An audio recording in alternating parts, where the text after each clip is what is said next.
আসছো? হ্যাঁ মাহমুদ, কি খবর বলো? হ্যাঁ সিএম ভাই, হ্যাঁ কি অবস্থা? আলহামদুলিল্লাহ। আমি যে ভাইদের যে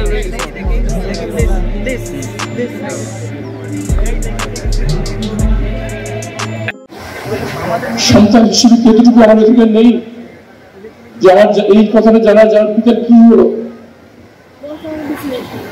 যেটুকু বুঝতে পারছি ফাসিস্ট সরকার কোনদিন যাদের কাছ থেকে তারা হুমকি মনে করেন তাদেরকে ছেড়ে দেবে না।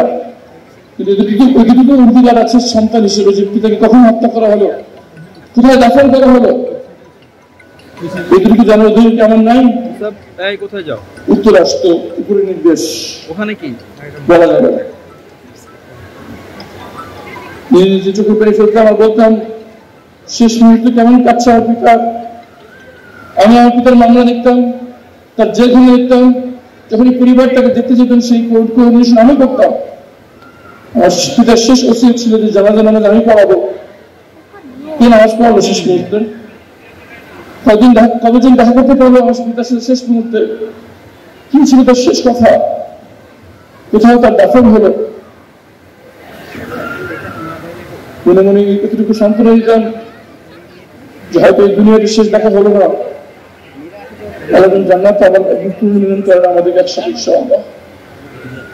মনে মনে প্রস্তুতি নিয়েছিলাম যে এখানে আমার মৃত্যু হবে অন্ধকার ঘরে।